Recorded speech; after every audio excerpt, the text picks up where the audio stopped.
Hey guys, so today I'm filming a chit chat get ready with me, and this one is going to be a little bit different because I'm also doing a couple first impressions.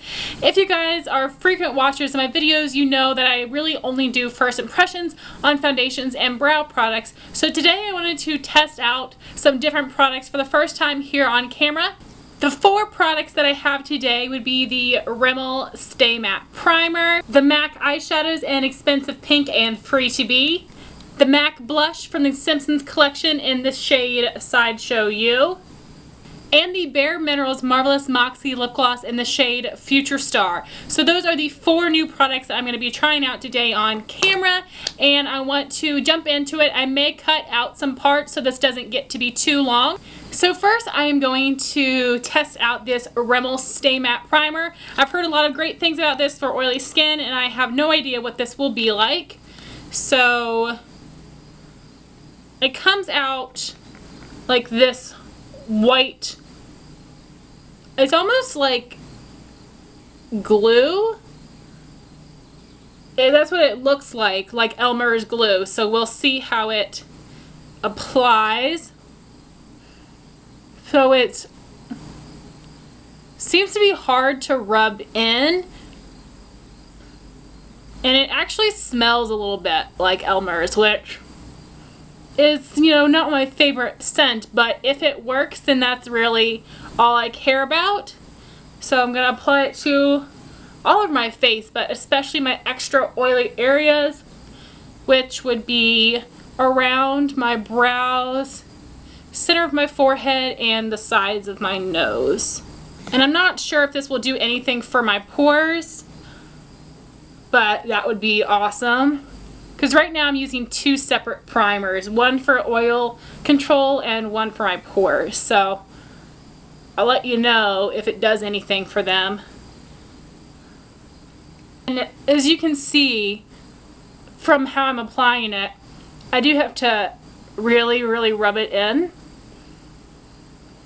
But I'm not going to do a check-in with you, but I will leave my final thoughts in the description box, so definitely check that out to find out about the wear time and how well it controlled my oil. So that is me applying the Rimmel Stay Matte Primer. So my next few products I think I'm going to apply off camera so I can just dedicate more time of this video on the new products. So that would be the Revlon Color Stay Whipped Foundation in the shade 150 Buff. I'm going to apply that with the Real Techniques Complexion Sponge. So I purchased this foundation a long time ago when I thought it was okay, but I purchased it again and I found my new favorite way to apply it, which is with this sponge. So I'm going to do that. Then for concealer on my blemishes and my under eyes, I'm going to use the MAC Pro Longwear in NC15. For my eyebrows, I'm going to use the Anastasia Dip Brow Pomade in the shade Taupe. I have a first impression demo. I'll link it up here if you want to see me apply that. Then to set my under eyes, I'm going to use the MAC Mineralized Skin Finish Natural in the shade Light, which is very light, so we will see how that works. And then to set my entire face, I'm going to use the NYX Stay Matte But Not Flat Powder Foundation in the shade number 1 Ivory. I have the shade 1 Ivory and 2 Nude. I wish there was a 1.5 because I think that would be my perfect shade, but I can definitely make this work with some bronzer. So I'm going to apply all of those and be back. So just in case you're wondering about the brushes that I use to apply those products, for the concealer, I use the pointed end of my Real Techniques sponge. For my blemish concealer, I use the e.l.f. Flawless Concealer Brush. For my eyebrows, I used the NYX B22 Angled Eyeliner Brush. To set my under eyes, I use the e.l.f. Small Tapered Brush, and to set my face, I use the e.l.f. Powder Brush. So now moving on to the other face products. First, I have my bronzer, which is Benefit Hoola. And let me show you guys how much I have left of this bronzer. Right here, this is it. Literally, these two little baby pieces is all I have left in this bronzer. I've had this for 3 years. I definitely got my $28 worth. So I'm trying to use these little bits, which is actually kind of frustrating and hard to do. So I am going to buy another one. I do have several other bronzers, but this is just my favorite. It's a gorgeous neutral tone on fair skin. On deeper skin, it's going to be more cool tone, but it is really nice to bronze. So I'm going to do the E3. I like to start in the hollows of my cheeks to get the most product Then go around my hairline. I like using a stippling brush so it applies a lighter amount of product because I don't want to get too crazy with the bronze. So then I'm going to take a little bit more and apply it to my neck to make sure that my face and my neck match, which is a constant struggle for me. So now for the contour powder, I'm using the Balm's Bahama Mama Bronzer, which is a nice cool tone. This works for a wide variety of skin tones.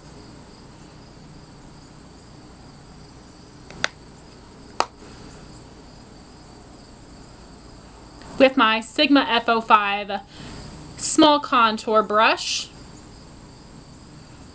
So now I'm just going to take the Real Techniques blush brush to blend that out a little bit.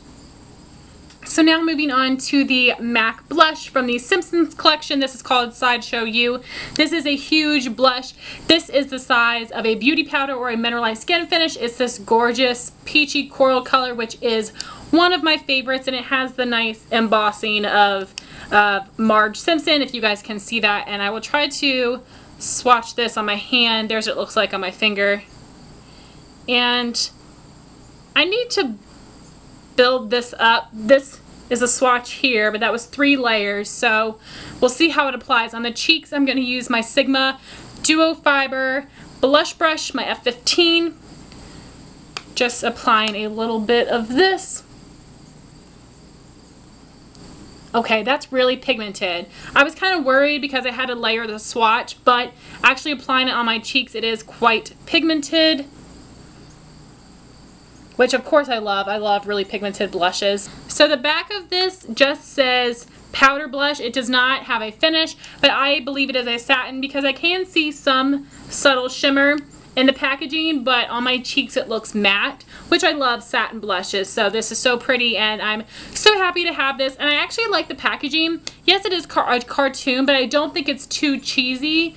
I love that they have her blue hair and her gorgeous big eyes with those beautiful lashes. So I'm very, very pleased with this blush. It is definitely right up my alley. So now I'm going to zoom you in for the eyeshadow. So now into the eyes. First, I'm going to take my Milani eyeshadow primer and apply this from lash line to brow bone.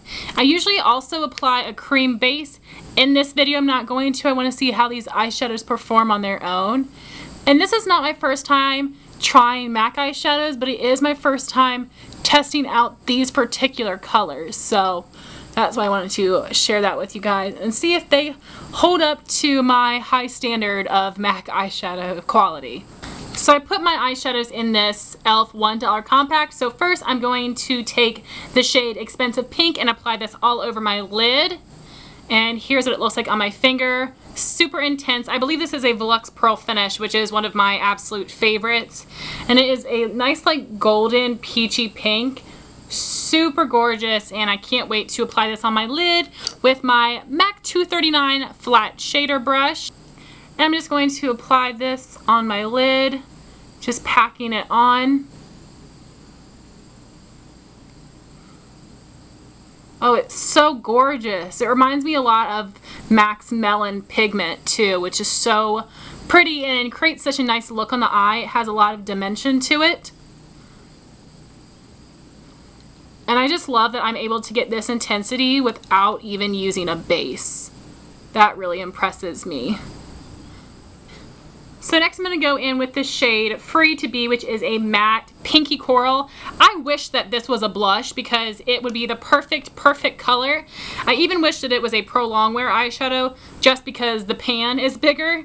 So here is a swatch of Free to Be, which is a matte. This is so pigmented. It looks even more pigmented than the blush. So I am super stoked to use this. I'm going to apply it in my crease with my Sigma E25 blending brush. I'm not sure how these two colors will look together, but we shall see right now.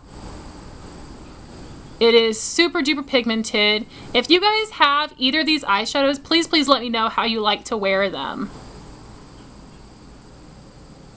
So it's blending really nicely. I'm just going to fade it up.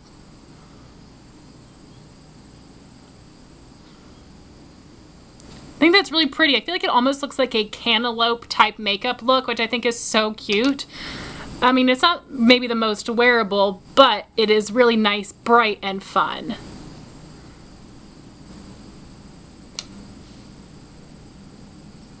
And again, fading it up slightly and blending it out. So that is what the eyes look like. I actually really love this. It is very different, and this reminds me of a grapefruit type look, which I think is really pretty. So next I'm going to take my Wet n Wild Brulee. I actually just dropped it and broke it, so that's really annoying. I'll see if I can press it, but this is a big old mess. I'm going to use this as a brow bone highlight.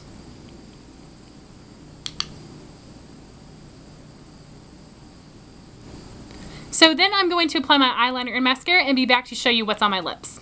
So for eyeliner and mascara, I use the Maybelline Line Stiletto Liquid Liner, the Calvin Klein One Mascara, and the Rimmel Lash Accelerator Mascara.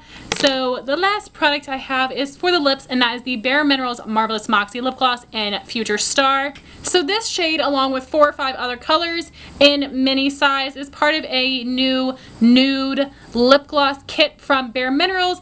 Emily Noel did a review video on it. I commented on it and said I wish that this shade was sold individually. Someone commented me back and said that this shade was, in full size, was part of a QVC exclusive kit. She told me I should check on eBay, which I did, and I found this for $10, so I was super excited, and I will swatch that on the back of my hand.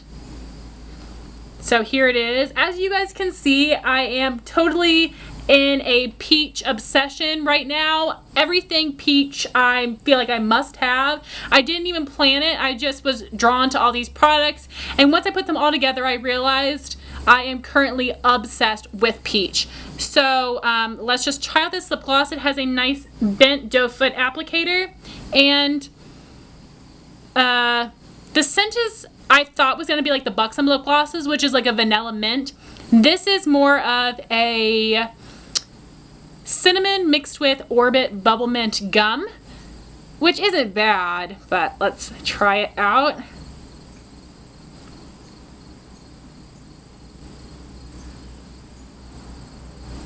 So here it is applied. It has a nice like medium opacity to it. It is kind of thick and sticky, but that means it will last a long time. So I really hope you guys enjoyed this video. Let me know if you would like to see more in the future. Don't forget to check the description box for my final thoughts on all these products. Let me know if you have tried any of them. I would love to hear your thoughts. Thank you so much for watching. Please rate, comment, and subscribe, and I'll talk to you soon. Bye, guys.